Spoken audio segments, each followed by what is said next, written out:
समय कथा जोटा कि वर्तमान भी लोककथा भाव में प्रचलित होमिति तुमे तो तुमे भगवान भी दिने गधपाद धरी।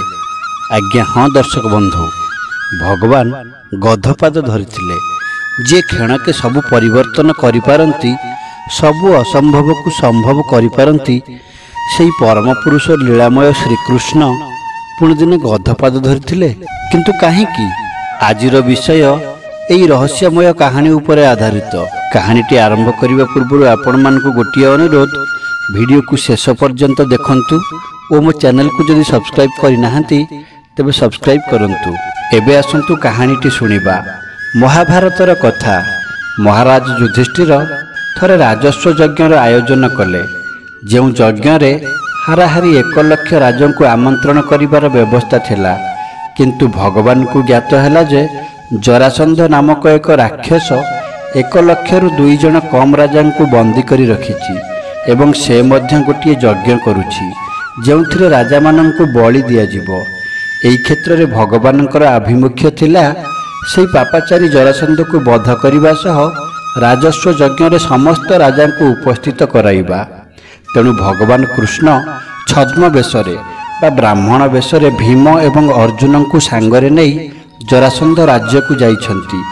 सेठी जाई सेठारे 4टी द्वार अतिक्रम करने को पड़िबो बोली देखिछंती। प्रथम द्वार को जरासंध निज पुओ सहदेव को, जे कि बहुत ज्ञानी, ताकू जगेई देइछि। द्वितीय द्वार रे शिमिली वृक्ष रहिछि।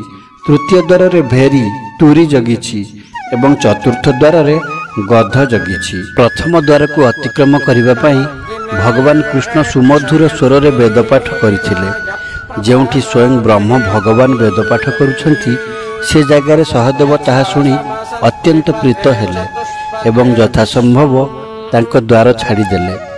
द्वितीय द्वार रे शिमिली वृक्ष जगी थाए। जेतेबेले शत्रु द्वितीय द्वार निकट को आसीबो सेतेबेले थुंटा शिमिली गछ पुष्पपूर्ण होइजिवो एवं एही समय रे जरासंध जानि परिबो तार राज्य को केही शत्रु आसिला। जेतेबेले एमाने भगवान कृष्ण एवं भीम अर्जुन जाइछंती सेही समय रे शिमिली वृक्षटी पुष्पपूर्ण होई जाइछि। अर्जुन हठात पवनास्त्र प्रयोग करी सेही पुष्प को उड़ाई देइछंती, जहार सुबास जरासंध निकट को जाई पारि नाही। तृतीय द्वार निकट रे जगी थाए भेरी। भेरी हेउछि तुरी परी एक वाद्य यंत्र। जेतेबेले भेरी बाजिबा आरंभ करिछि, कृष्ण तांकर पंचजन्य शंख भेरी मुहेरे भर्ती कराई देले, जहा फल रे ताहार शब्द भेरी शब्द परि न होई